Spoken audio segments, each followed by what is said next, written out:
Moviesucktastic is a podcast about bad movies and the people that love them.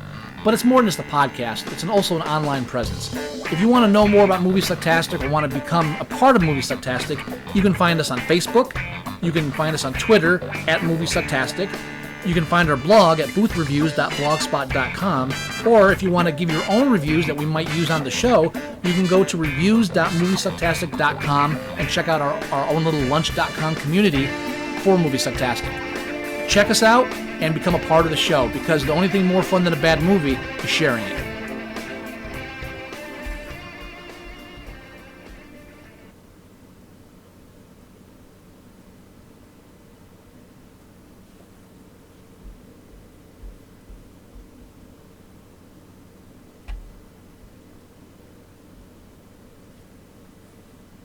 You're listening to Moviesucktastic.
Dude, no! Oh!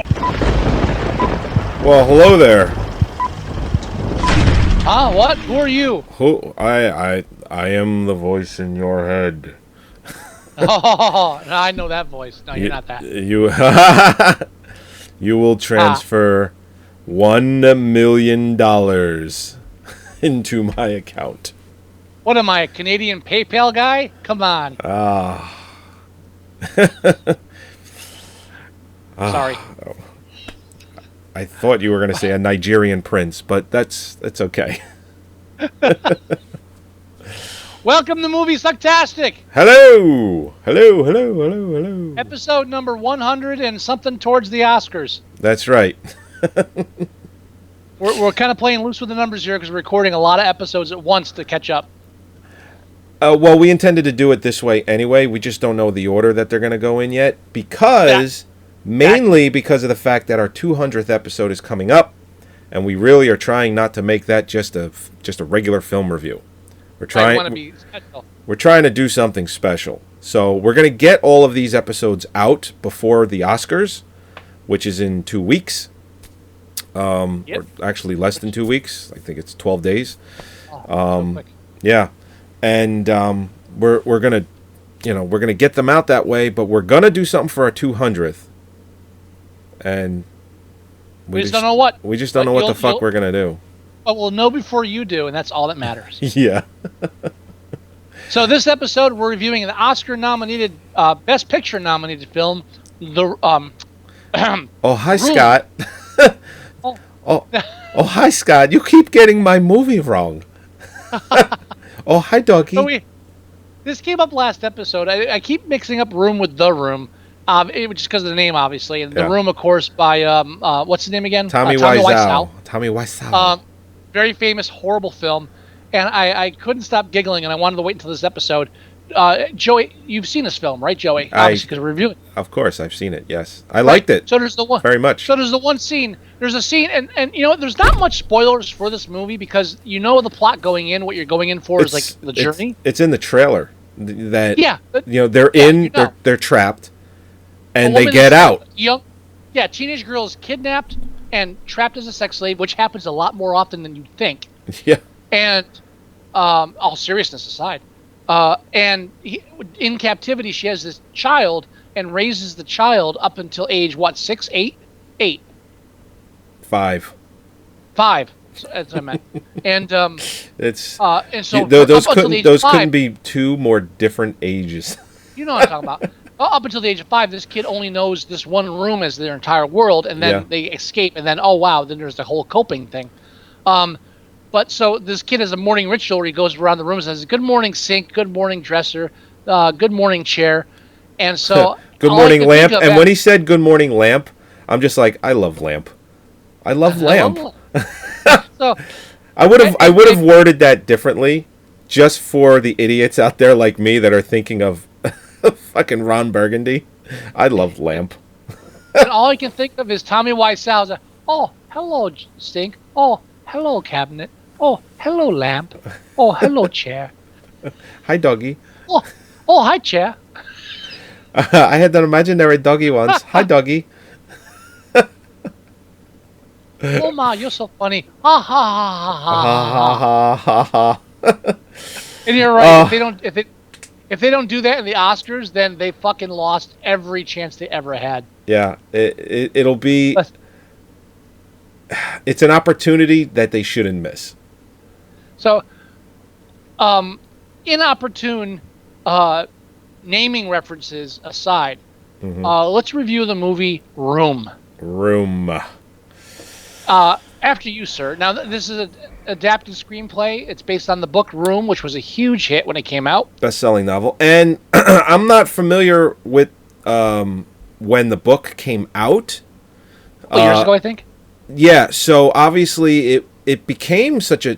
And mainly, I get the feeling, and I don't have a timeline, so I'm just guessing, but I'm assuming it became a big hit because of the Amanda Berry kidnapping.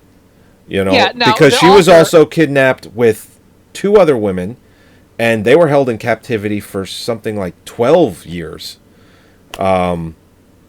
So, you know, this movie, the book, or the novel, I should say, it had an impact, an immediate one, because it's not a true story, but like you said, this shit happens. So people really they really it resonated with people because of everything that happened in the media, because of the Amanda Berry story, plus what's happened to other people as well. So and then obviously got turned into an Oscar-nominated film. And I think one of the reasons the book did so well is because it came out around the same time as the Amanda Berry thing, if I got the name right. And that's just right. that. Now, and again, you can pick up. I know I've read like true crime magazines from the 60s and 70s about like women kidnapped and trapped under like spare rooms under the bed, and this was like kind of like the same thing in The Lovely Bones, except she last 8 years. But because raping and killing a child's funny anyway.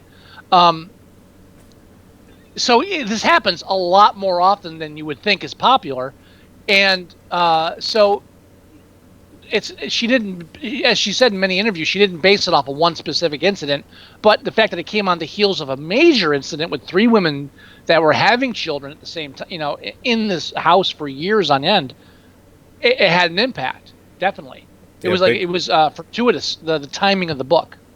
Yeah, it was a big impact. So the main plot of the film, and I'm actually, it's not a difficult plot. It's simple is not the right word. It does have moving parts, but the plot is not why you're watching the film. Right. The plot is like The Revenant. The plot isn't why you watch The Revenant either. Right. Yeah. But she said she's captured and she's there for 7 years. So just the fact that they tell you that the kid is 5 means she spent 2 years alone first. Mm-hmm.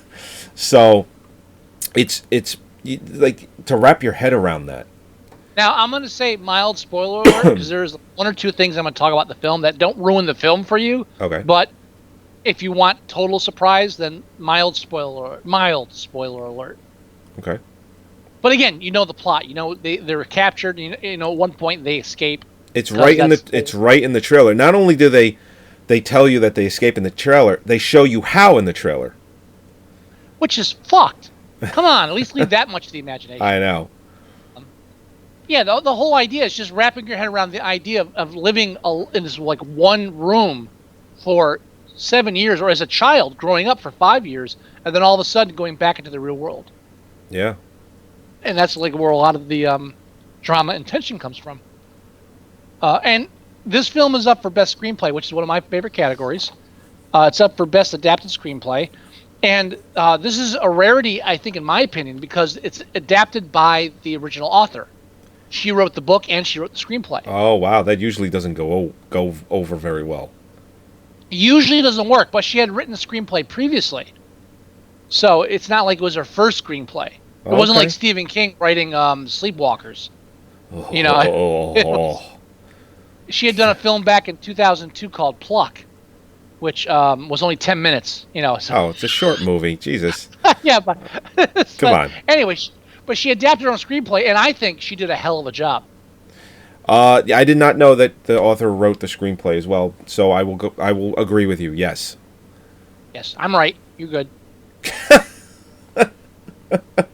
Now, what are your feelings on the film, Joey? Having gone into it, I enjoyed the movie. Now being someone that has children. Oh, here we go. Hey. I find that movies like this, that have these kind of the story structure and scenes that are hard to take, and just imagining myself and my children in a situation like that. And I'm not going to say that, it made me cry, but what it does is I think it helps me review the film in a different light, where I can not understand, because I can't understand, because I'm not in a situation like that, but I can envision what that could be like, and it puts me at an area of uneasiness. And now myself, as someone who doesn't have children, right, I was bored by the film, and I actually felt contempt towards the characters and was rooting for the guy who kidnapped them. No, that's not true. That's not true. No, it's not true. You'd be a soulless bastard if that was true. It's funny. I was just going with the flow. Yeah. I was just going with the flow. That's all. Continue. I'm just doing the polar opposite of me, that's all. But no, it's having kids really, it puts me in a mindset of trying to understand what this person's going through, because she does have a child. This kid is old enough to understand things, and it's just, I can't even fathom what that must be like, but I can try and imagine it because I do have children. And it made me uneasy to think of my child in any way, shape, or form being deprived of anything, especially like locked in a room for 5 years, and this poor girl in there for 7. So it helped me watch this movie a different way. And movies that are like this, where it involves children or parents dealing with things with their children, I watch it a little differently, I think, just being a parent. So it gets you right there. It does. It definitely does. There was the one scene where I did get choked up, and it was the scene where he's in the car. He doesn't know what the hell is going on, because he's never been outside of this fucking room. And they go to the house where they were kept, and she runs out to the car, and she's screaming and yelling because he's safe, and that she just wants him, and then they finally embrace, and it's just like, I got a little choked up with that. Yeah. Because I can see that. I can see being away from your child and then being reunited. It just, that I can see it. Yeah, I mean, and the director really gets across that whole sense just through the visuals when the kid first sees like outside and stuff. Great directorial. Yeah. For a low budget, pretty much indie film too. Yeah. Now, I like this film. I think it's a hands down for best adapted screenplay. I mean, hello, written by the author. Come on. Yeah. But and done well too, not hackneyed. I think it's a great screenplay. If I hadn't known that the author wrote the screenplay too, I'd still say this is the best. It's a really weak category this year. Adapted screenplay is The Big Short, yeah, Brooklyn, Carol. I haven't seen it yet. The only one I haven't seen in best adapted screenplay. The Martian, okay, passable. And The Room. I think Room really takes it away. Hi, Scott. Can I have my Oscar now, Scott? Never gonna happen, Tommy. Shut up, Tommy. Shut up, Tommy. But I do have 3 minor quibbles with the film. That's also why this movie wasn't called The Room. Room, right? Well, because the film with Tommy Wiseau is just legendary for being so bad. So. Well, that's the second reason. The first reason is because the book wasn't called The Room. The book was called Room. Well, that's why the book wasn't called The Room either. No, that's not why the book was called Room. It's not at all. They don't care about movie titles when they name books. Trust me. I guess not. Yeah, no, probably not. But it definitely probably crawled through the author's mind. Maybe once. Because it wasn't the room. It was room as in earth, as in like life. Right. Room was the only place that, and again, dialogue plays such a strong role in this film with how the kid talks, how the mother talks to the kid. Right. It's a shoo-in. And the kid was great, too, which is usually not the case. The kid is usually kind of, it's like, all right, the movie's better than the kid.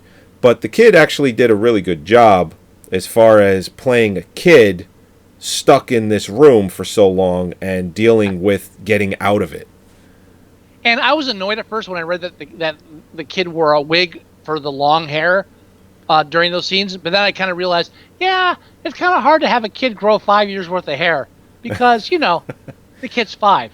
Yeah, I initially thought that they like found a kid that had long hair like that and they just used it. And I was like, that's stupid. I was like, yeah, I'm against the wig. They're like, yeah, I'm an idiot. Let me shut up. Hey, kid, were you actually living in a room for 5 years? Oh, your parents are hippies. Okay, you got the part.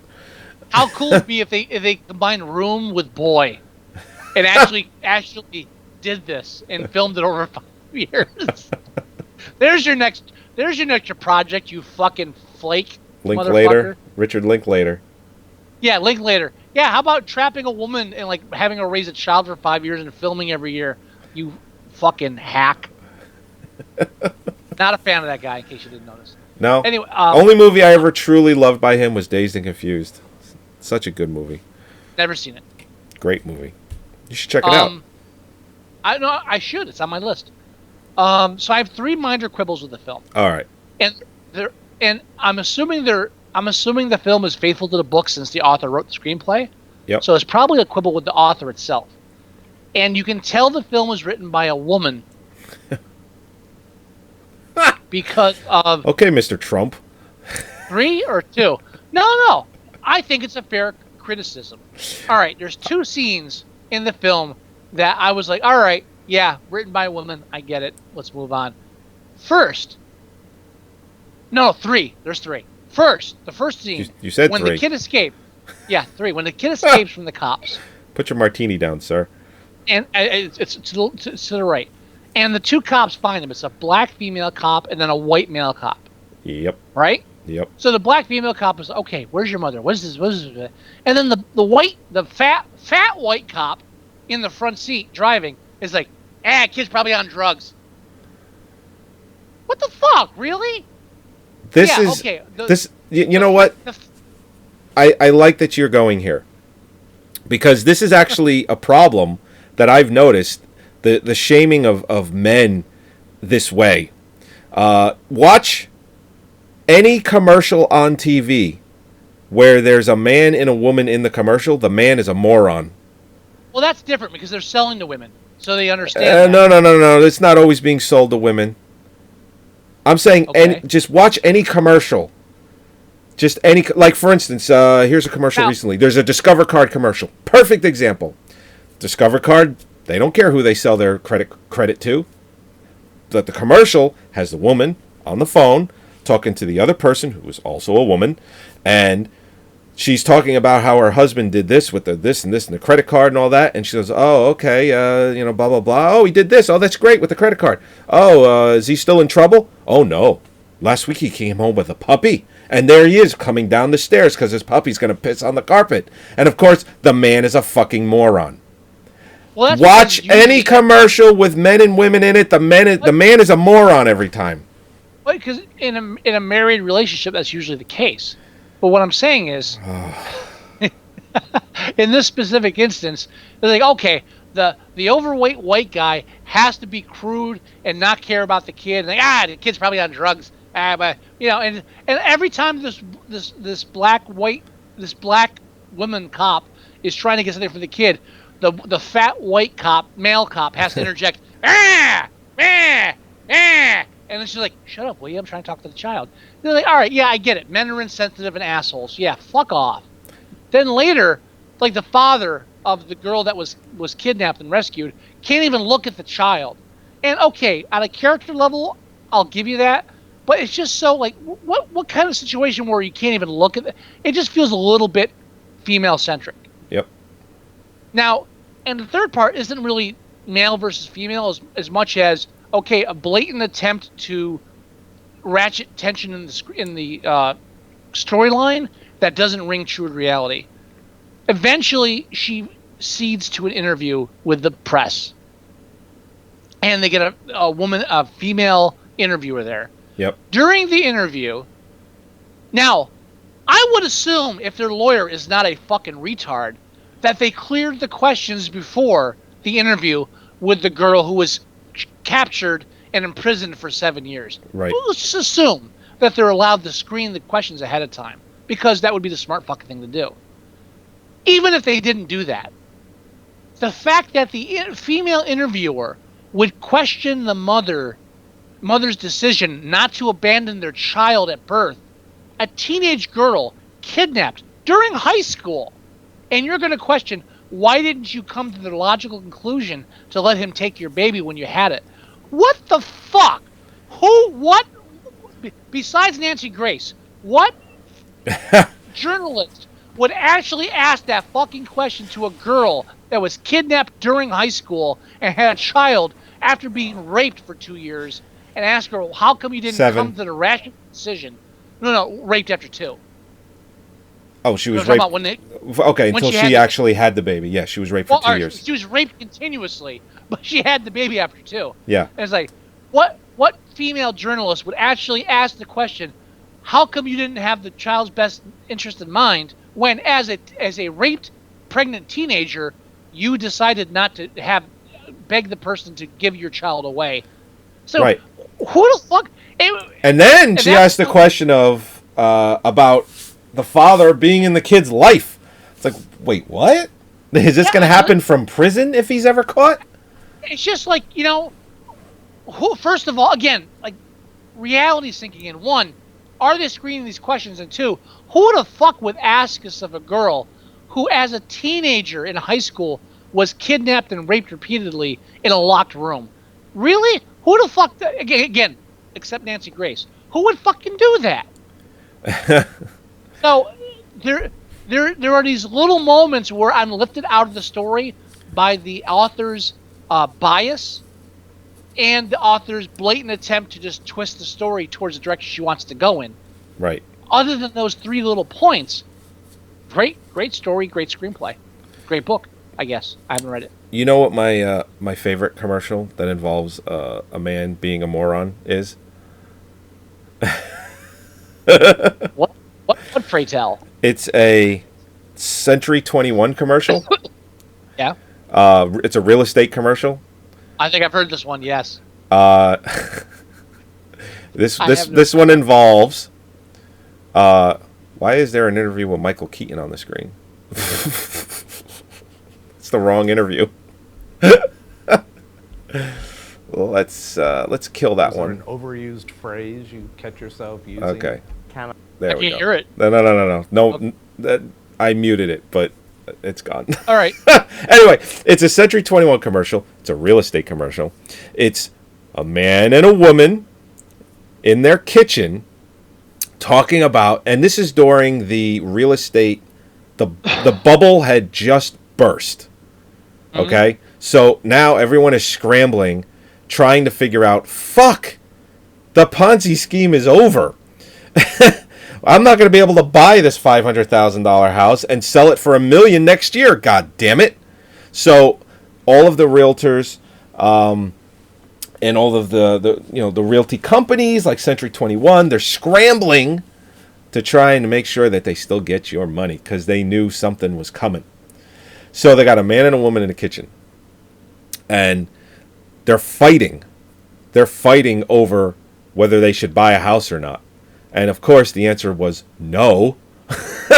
The man is like, the house is too expensive, and it's, we can't afford it. And the wife is just like barking at him. Yeah, but the schools are great. It's like, this is everything that I hate about people that buy houses and location, and realty companies and real estate agents. But the house is great. It's in a great neighborhood, and blue ribbon school. Fucking hate the term blue ribbon school. Blue ribbon school, and the husband's like, yeah, but the kids are 2 and 4, and then the wife gives him this look, like, you stupid little man. Like, she actually gave him this look, like she shook her head. She did one of these, like, you are so stupid. And the answering machine, or they're on speakerphone. The real estate agent Suzanne is listening to the entire conversation, and in a monotone, Heaven's Gate kind of way. It's like, trust us, we know what we're doing. Buy the house. And the husband, the moron that he is, succumbs, and he's like, did you see the size of that garage? Fade to black. I'm sorry. It has nothing to do with the movie Room, but it has everything to do with what we were talking about. Well, I mean, I'll tell you. I mean, I was actually I ended up in the movie theater watching the film Intern. Oh, the one with De Niro? Yeah, and my boss actually wanted to go, so I went with her. And during that film, I turned to her halfway through and said, "Obviously written by a woman." It's like, and like later when we left the theater, I said, what do you mean by obviously written by women? So, well, everybody was quirky. Eventually, no one had negative character peaks. The woman in charge eventually was right. Everything ended happy, and the guy that was cheating on the wife eventually apologized and begged for her to take him back. Obviously written by a fucking woman. Come on. It's like blatantly obvious. I mean, I don't get that much from Room, right. That way, except those 3 little points. But next to The Revenant, this film is a great film. It really manages to convey the confusion and the isolation and the integration and all that stuff about the whole story. Great acting. I wouldn't be surprised if Brie, whatever. Well, like I was saying in the last episode, Leonardo DiCaprio. There's no contesting it. He's winning Best Actor. Brie Larson. There's no contesting it. She's winning Best Actress. Those are your Best Actor and Best Actress winners. Brie Larson and Leonardo DiCaprio. It's a lock. In a perfect world. It's a lock. Well, consider the next 2 weeks perfect up until Oscar night when they actually announce their names, because it's happening. It's a lock. I think you and I should weigh in on this on HSX. Yeah, aren't we beyond that though? Wouldn't we have to buy the stock by now? Yeah, but it would be definitely weighted, but at least we'd be putting our money where our mouth is. Yeah, but we just fill out ballots and it's the same thing. That's true too. You're right. Never mind. I'm going to be. I don't know if I'm going to be doing a show that night. I might just sit back and enjoy the show with my wife. Although I did ask her if she'd like to be my co-host. I would love that. I would love that too. You'd let her know that I would love that. Just tell her Scott would love that. Yeah. So at the very, very minimum, I will be live tweeting the Oscar show if I'm not doing a podcast. So Right. if you're, even though you'll be on vacation, if you're around and actually watching it where you are, feel free to do the same. Oh, I might have to like wind up at like a hotel bar somewhere. Now that's the 29th, right? I believe it's whatever Sunday, the last Sunday in February is. Let me just check because the timing on that might be bad. It is It is the 28th. 28th. Okay, that's good because the 29th is my anniversary. Ah. So the 28th, I can swing it. 29th would be like, no, Yeah. you're not even looking leap at a year fucking anniversary. So this is like what, your second anniversary? Second anniversary. Yes. That's hilarious. Yeah. It's more hilarious than the person that tells you that they're 7 years old when they're really 28. It's like, fuck you. And what movie plays that whole thing with the leap year? I don't remember. Is that pirate movie? Is that the pirate movie? God, I haven't seen that in. Give me forever. a happy ending every time. I love that movie. Is that out on Blu-ray yet? Is that one of those surprise Blu-rays? Fucking wish. Like somebody, might have been Steven, that posted to our Facebook page. I don't think it was Dale, but somebody posted. Steven and Dale are the men. They are the men. One of them posted that my science project is coming up to Blu-ray. They posted the picture of the DVD cover. I responded with my, if you're cool, the sun shines on you 24 hours a day. But I forget who posted it. Well, you don't look like no pepperoni pizza.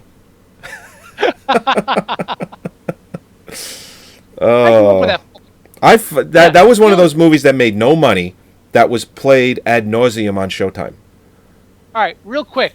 I'm retaking a creative writing fiction class just to get my juices flowing again because I'm trying to finish my book.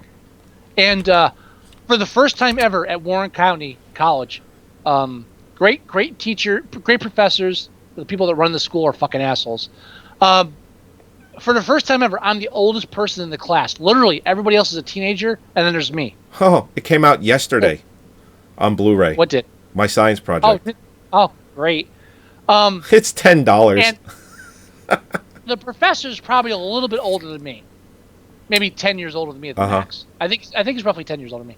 So but we're the two oldest guys in the room. So we're talking about John Voight, and I mentioned, hey, Anaconda. He's like, oh! And everybody else at the table, blank faces. Like they've never heard of the fucking film. Say, really? It's not that Anaconda? old. It's 15 years old. Exactly. Or 7. It's 17. It's not even 2 decades old. Exactly. And these kids were fucking in diapers when that film came out. I'm like, oh fuck, I'm old. They don't even know. They forget like the references to like real films back from the 70s and 80s. Right. Anaconda didn't get a blink. Like shit. Nobody knows Jennifer Lopez. I mean, her ass made an appearance in that one. You'd think they'd be all over it. I don't think they even recognized John Voight's name. That's like how bad it was. That's a guarantee. I was like, fuck. This one girl's reading The Shining. Like, you ever seen the movie? Like, no. Like, of course not, because you're fucking like under 20, bitch. I didn't say that, of course, because I'm a nice person. Yeah. But it's getting worse. We're like, I'm hitting that point where you talk about films, and then people around you that aren't your age group, just like give you that blank stare. So what movie's that? Yeah. So really, you've got cable and the internet. What the fuck? You should have seen every movie in the world twice by now. God damn it. Anyway, The Room. The Room. Oh, hi, Room. Scott. Room. Great acting. Yep. Very slightly biased against men, but only slightly. The male doctor is a good character, and the stepfather, so to speak, he's a decent guy. Of course, so the male doctor has a beard, though. Although I bet they delved into that a little bit more in the novel. Possibly.